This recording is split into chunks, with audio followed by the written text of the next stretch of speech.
Assalamualaikum warahmatullahi wabarakatuh. Rahayu, rahayu, rahayu. Salam budaya. Kembali lagi bertemu dengan saya, Wahyu Eko Setiawan, selaku CEO dari tosanaji.id. Kali ini saya akan sedikit memaparkan tentang apa itu surat identifikasi pusaka. Jadi, seperjalanan saya ketika berkeliling ketemu beberapa kolektor, saya menemui masalah utama, yaitu beberapa kolektor itu kesulitan untuk mengidentifikasi pusakanya. Jadi baik itu mengidentifikasi pamor, tangguh, kemudian dapur, termasuk dari bahan-bahannya, misalkan apakah ini berlian atau perak inten, ataukah hanya batu zirkon biasa, termasuk pendoknya. Nah, hal ini kemudian membuat sebuah persoalan ketika sang kolektor ini ditanyain atau hendak menjelaskan tentang koleksinya. Kalau koleksinya itu berjumlah 10, mungkin masih akan bisa dibaca-baca pada buku dapur dan pamor. Bagaimana kalau kemudian kolektor ini koleksinya lebih dari 100 atau bahkan 1000? Nah, permasalahan kedua kemudian muncul ketika sang kolektor ini meninggal dunia. Maka keluarganya yang diwarisi kebetulan tidak tahu informasi identifikasi pusaka yang dimiliki oleh sang kolektor yang sudah meninggal dunia ini. Maka kemudian keluarganya menjual dengan harga yang sangat murah, karena memang tidak tahu identifikasi, tidak tahu harganya, tidak tahu asal-usulnya. Sehingga dulu bisa jadi keris pusaka yang dibeli sang kolektor atau sang ayah yang pada masa hidupnya itu harganya katakanlah 50 juta bahkan ratusan juta, bisa jadi dijual hanya 3 juta atau 5 juta karena para keluarga ini tidak tahu. Nah, hal ini akan menimbulkan masalah atau menimbulkan kerugian bagi keluarga sang kolektor. Maka Tosan Aji menjawab permasalahan ini, kita menerbitkan surat identifikasi pusaka. Di mana surat identifikasi pusaka ini tidak hanya mengidentifikasi tentang pamor, dapur, filosofi, tangguh, kemudian panjang gonjo, panjang wila, panjang pesi, bahan-bahan penyusun warangkanya. Tidak hanya seperti itu, tapi berisi tentang keterangan berapa harga belinya, dari kolektornya siapa pertama kali, kolektor pertama, kolektor kedua, ketiga, dan sebagainya. Sehingga sang kolektor ini mempunyai data yang valid, yang terdigitalisasi. Lah, ini kelebihan dari tosanaji.id, terdigitalisasi. Ini di sini ada barcode-nya. Di SIP yang kita keluarkan di tosanaji.id ini ada barcode-nya. Satu barcode ini bisa ribuan keterangan yang hendak dimasukkan oleh sang kolektor. Sehingga ketika sang kolektor sudah meninggal dunia, hendak mewariskan warisannya atau koleksi-koleksinya, maka keluarga tidak kebingungan untuk menjualnya, tidak kebingungan untuk mengidentifikasinya. Karena sudah ada barcode yang terintegrasi dengan sistem digital, yang database-nya semuanya ada di tosanaji.id dan bisa diakses oleh keluarga sang kolektor. Nah, ini tentu akan memudahkan ketika sang kolektor ini hendak menjual belikan, misalkan keluarganya hendak menjual belikan misalnya, atau sang kolektor hendak menerangkan kepada rekan-rekan kolega sesama kolektor, baik di dalam negeri maupun di luar negeri, cukup hanya scan barcode yang ada di tosanaji.id atau surat identifikasi. Nah, surat identifikasi ini apa kemudian bedanya dengan sertifikat yang lain? Jelas beda. Yang pertama, kita cantumkan logo BNSP dan LSP perkerisan. Ini menandakan legitimasi, ini menandakan legal standingnya bahwa kita mengeluarkan surat identifikasi pusaka itu tidak main-main, tidak seenaknya sendiri. Lantas apakah boleh orang lain mengeluarkan sertifikasi atau identifikasi pusaka? Boleh, silakan. Tapi pertanyakan legalitasnya, tapi pertanyakan legal standingnya. Nah, selain mempertanyakan legalitas dan legal standingnya, tentu harus dipertanyakan siapa yang mengidentifikasi. Kami di tosanaji.id ada 2 orang yang sudah tersertifikasi sebagai edukator keris. Yang pertama adalah tentu saya sendiri, Wahyu Eko Setiawan, sudah tersertifikasi, sudah mengikuti uji kompetensi LSP perkerisan. Yang kedua adalah Budi Susilo. Nah, 2 orang ini kemudian tergabung dalam tim yang di belakangnya masih ada lagi para sesepuh perkerisan. Kita ketika menangguh, kita ketika mengidentifikasi tentu mempunyai keterbatasan.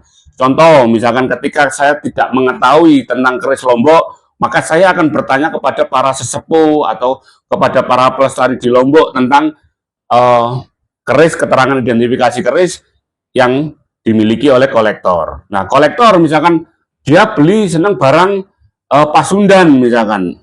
Nah, ini kemudian ketika kami tidak mengerti tentang keris Pasundan, maka kami yang akan menanyakan, kami yang akan bantu mempertanyakan, kami yang akan bantu mengidentifikasi bagaimana keris itu supaya bisa teridentifikasi dengan setepat-tepatnya dan sedetail-detailnya. Tentu waktu yang akan dibutuhkan. Nah, waktu inilah biar kami, tosanaji.id, melayani para kolektor, agar para kolektor ini bisa mendapatkan informasi yang sedetail-detailnya, selengkap-lengkapnya mengenai koleksi Tosan Aji-nya.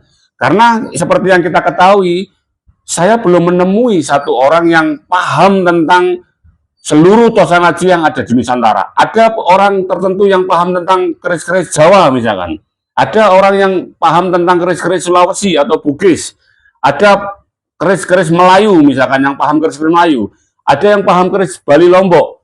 Nah, bisa jadi ada orang yang mungkin hanya dua. Dia paham keris Jawa dan keris Bali Lombok misalkan.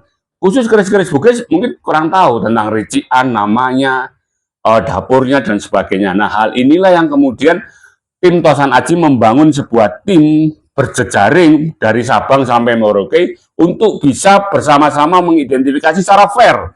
Nah, itu kelebihan yang ketiga. Kelebihan yang keempat adalah tim tosanaji.id tidak bisa dibeli. Tidak bisa seorang kolektor atau siapapun, misalkan ketika keris itu baru, maka kita akan mengatakan baru. Kalau keris itu adalah prosesan, maka kita akan mengatakan prosesan. Jadi lebih baik kita menjaga identifikasi yang sebenar-benarnya, sejujur-jujurnya. Selain sedetail-detailnya, selengkap-lengkapnya, yang lebih penting adalah sejujur-jujurnya. Nah, kredibilitas inilah yang akan dibangun oleh tosanaji.id. Karakter kami tidak bisa dibeli. Sehingga kalau misalkan ada orang yang ingin membuat surat identifikasi pusaka di tosanaji.id, yang itu kemudian ternyata bersifat menipu atau memanipulasi, kami dengan keras menolak.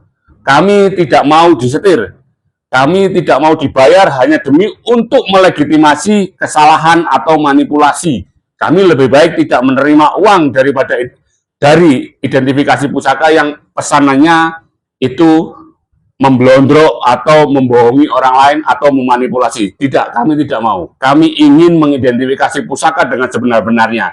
Nah, hasil dari identifikasi pusaka yang sebenar-benarnya ini tentu akan menjadi database yang sebaik-baiknya, sebenar-benarnya, yang itu untuk edukasi untuk generasi yang akan datang, yang akan kita digitalisasikan sebaik-baiknya. Maka tosanaji.id akan membangun sebuah teamwork mulai dari Sabang sampai Merauke dalam bidang dokumentasi, inventarisasi, dan digitalisasi koleksi Tosan Aji. Maka layanan jasa kami tentu mengenai harga, mengenai biaya, kita bisa membicarakan dengan sebaik-baiknya yang itu bisa bermanfaat. Sehingga layanan kami semata-mata bukan soal uang. Soal kami mencari uang sebanyak-banyaknya, tidak apa-apa mengeluarkan surat identifikasi pusaka palsu atau katakanlah pemblondrokan atau pembohongan, yang penting kami dapat uang. Kami tidak seperti itu. Kami tidak seperti itu. Kami akan membangun profesionalitas, kami akan membangun kredibilitas dengan sebaik-baiknya. Itulah yang akan kita jaga dengan sebaik-baiknya. Nah, demikian manfaat dari adanya surat identifikasi pusaka yang dikeluarkan oleh tosanaji.id. Tentu kami akan merasa sangat berbangga, sangat merasa terhormat apabila ada para kolektor atau insan pelestari Tosan Aji di seluruh Nusantara yang berkenan menggunakan jasa kami. Karena bagi kami ini pengabdian, bagi kami ini adalah dalam rangka mengumpulkan database sebanyak-banyaknya yang terdigitalisasi, sehingga kelak kita bersama-sama bisa mewariskan legacy database atau warisan database Tosan Aji Nusantara sebanyak-banyaknya, sedetail-detailnya, sejujur-jujurnya, selengkap-lengkapnya, dan mempunyai referensi yang sekuat-kuatnya yang bisa dimanfaatkan oleh masyarakat pelestari Tosan Aji, baik di masa kini, di masa maupun di masa yang akan datang. Demikian pengenalan dari kami perihal surat identifikasi pusaka yang akan dikeluarkan tosanaji.id. Seperti yang saya contohkan, pusaka Kanjeng pusaka Kiai Gusti Allah mboten sare yang kemarin ikut jambore sudah saya identifikasi pusakanya. Baik, demikian terima kasih. Nah, ini nanti bisa menghubungi nomor admin di belakang saya. Kami tentu dengan sangat senang hati menerima berbagai bentuk penawaran kerjasama. Demikian, terima kasih. Assalamualaikum warahmatullahi wabarakatuh. Rahayu, rahayu, rahayu. Salam budaya Nusantara. Satu Tosan Aji Nusantara berjuta saudara.